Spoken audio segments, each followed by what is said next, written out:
Bismillahirrahmanirrahim. Assalamualaikum warahmatullahi wabarakatuh. Waalaikumsalam warahmatullahi Alhamdulillah, alhamdulillahirabbil alamin. Wa bihi nasta'inu ala umuri dunya waddin. Assalatu wassalamu ala sayyidina Muhammadin wa ala alihi wa sahbihi ajma'in. Asyhadu an la ilaha illallah wahdahu la syarika lah wa asyhadu anna Muhammadan abduhu wa rasuluh. Raditu billahi rabba wa bil islami dina wa bi Muhammadin nabiyya wa rasulah. Rabbi shrah li sadri wa yassir li amri wahlul 'uqdatam min lisani yafqahu qawli, amma ba'd. Hadirin jamaah syukur rahimakumullah, puji syukur mari senantiasa kita panjatkan kehadirat Allah Subhanahu wa taala atas segala limpahan karunia-Nya kepada kita. Selawat dan salam semoga tetap tercurah limpahkan kepada panutan kita Nabi Muhammad sallallahu alaihi wasallam, juga kepada para keluarganya, para sahabatnya dan para pengikutnya hingga akhir zaman. Jamaah syukur rahimakumullah, hari Asyura adalah hari yang ke-10 di bulan Muharram. Sedangkan Tasu'a adalah hari yang ke-9 di bulan Muharram.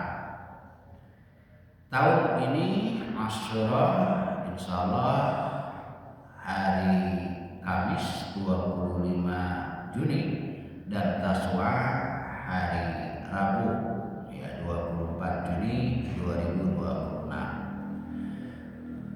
Menurut sejumlah hadis dan atsar bahwa puasa Asyura amat dikenal di kalangan bangsa Quraisy pada zaman jahiliyah, zaman sebelum diutusnya Nabi Muhammad sallallahu alaihi wasallam. Begitu juga di kalangan bangsa Yahudi, sehingga Asyura itu ada jauh sebelum Islam datang. Orang Quraisy jahiliyah melaksanakan puasa Asyura, orang Yahudi pun demikian. Hal ini dapat kita baca dalam riwayat Siti Aisyah radhiyallahu anha, katanya, "Kana yaumun Asyura yauman tasumuhu Quraisyun bil jahiliyah wa kana Rasulullah sallallahu alaihi wasallam yasumuhu falamma qadimal madinata shamahu wa amara nas bi siyamihi falamma furida Ramadan qala man syaa shamuhu wa man syaa tarakahu." Artinya hari Asyura adalah hari pada zaman jahiliyah orang-orang Quraisy berpuasa, dan adalah Rasulullah SAW juga mengerjakan puasa tersebut. Maka tatkala beliau datang ke Madinah, beliau berpuasa juga, bahkan menyuruh sahabat agar berpuasa Asyura. Tatkala puasa Ramadan diwajibkan, beliau bersabda, Ramadan diwajibkan pada tahun kedua Hijriah, ya, setelah 2 tahun hijrah di Madinah. Kata Nabi, wa man syaa shaumuhu wa man syaa tarakahu. Siapa yang mau berpuasa silakan berpuasa, dan barang siapa yang tidak mau berpuasa ya silakan tinggalkan.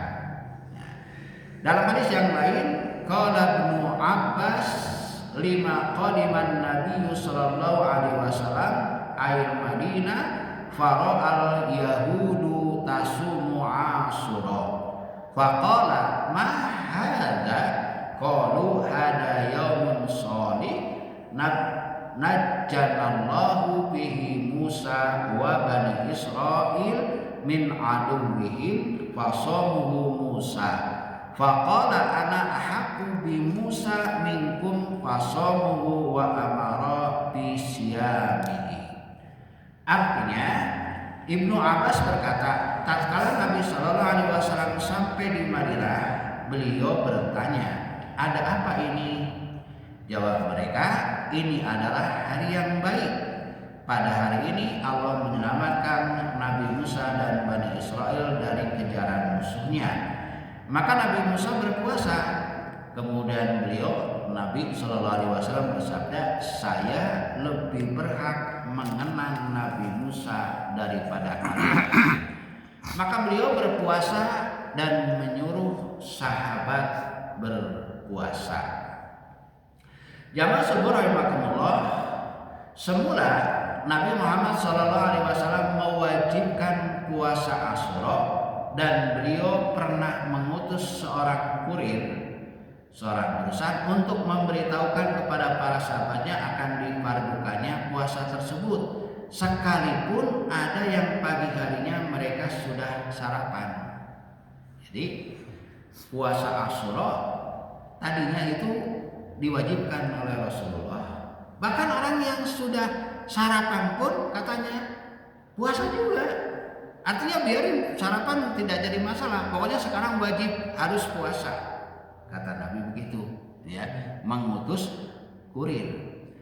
Kemudian tatkala turun ayat yang memfardukan puasa Ramadan, maka terhapuslah kewajiban puasa Asyura diganti dengan puasa sunnah.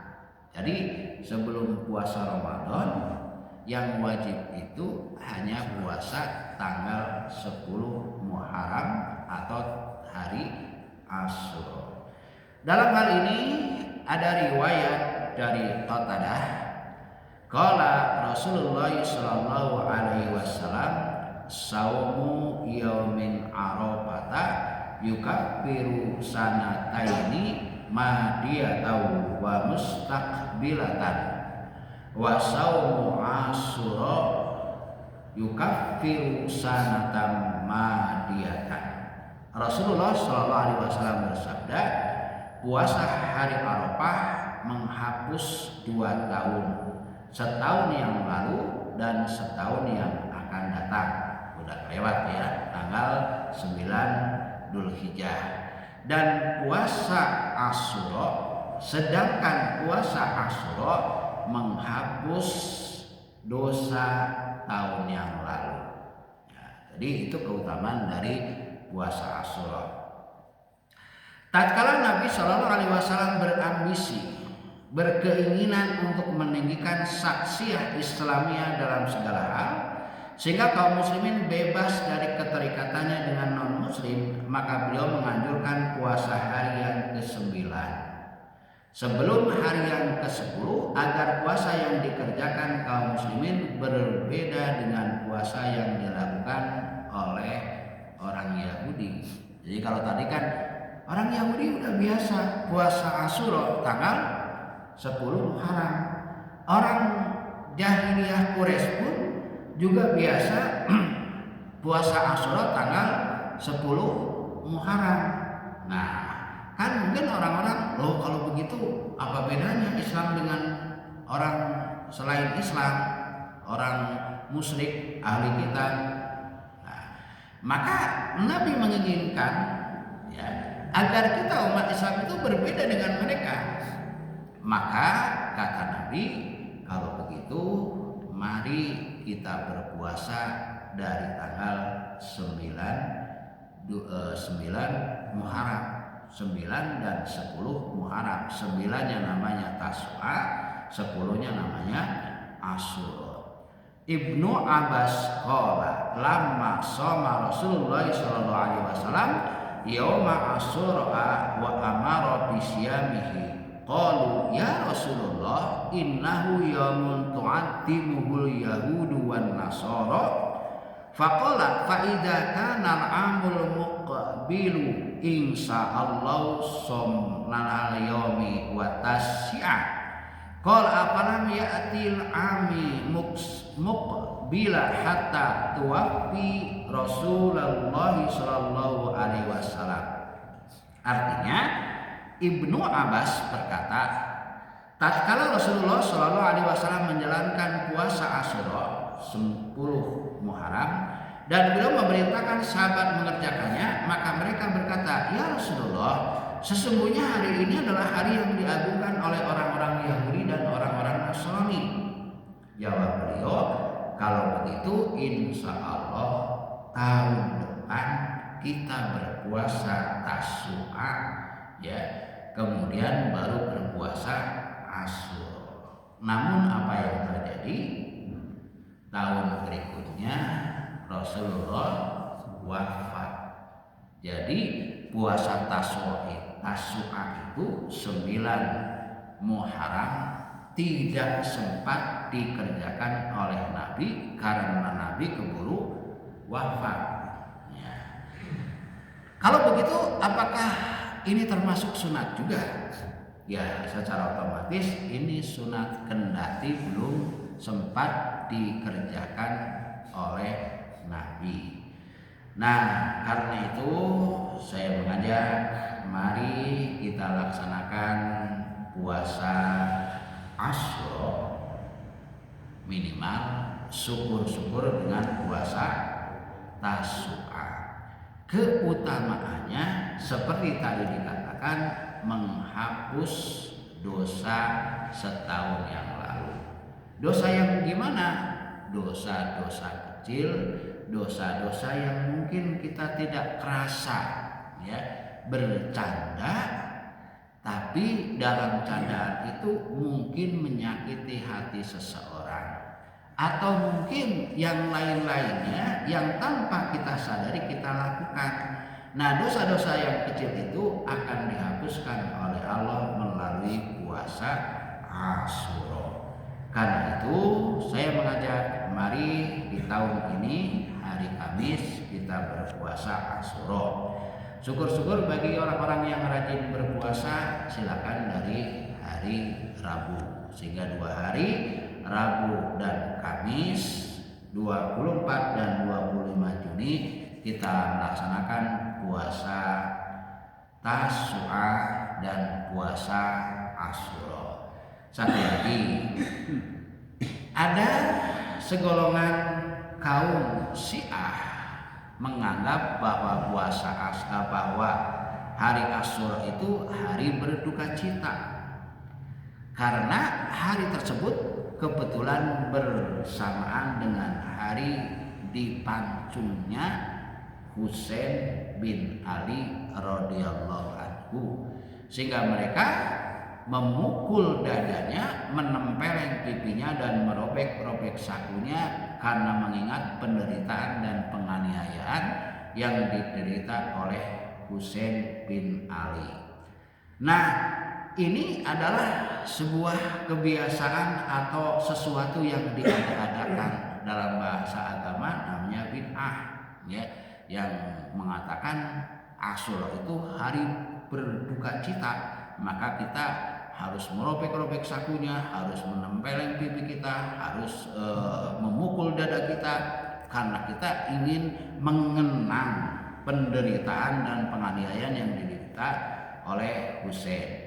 Ada satu lagi yang mengatakan bahwa hari Asyura itu hari yang menyenangkan, maka mereka berdandan, mandi dengan wangi-wangian, kemudian bercelak, kemudian berkumpul, kemudian bersenang-senang, makan-makan yang enak-enak dan lain sebagainya. Ini pun tidak ada tuntunannya dalam agama Islam, ya. Yang ada tadi diisyaratkan adalah dengan melaksanakan puasa Asyura tanggal 10 Muharram, dan supaya kita beda dengan orang-orang di luar Islam yang juga mengagungkan hari Asyura, maka kita dianjurkan untuk berpuasa tanggal 9 juga, tanggal 9 Muharram yang dikenal dengan puasa Tasu'a. Bagaimana niatnya? Niatnya silakan di dalam hati. Yang penting karena bagaimanapun juga niat itu adalah di dalam hati. Sedangkan mengucapkan paling banter itu hanya sunat untuk menuntun hati ya agar kita bisa melaksanakan dengan sebaik-baiknya. Meskipun kita tahu innamal a'malu binniyat wa kullu imri'in ma nawa. Segala sesuatu itu tergantung kepada niatnya dan seseorang akan memperoleh dari apa yang dia niatkan.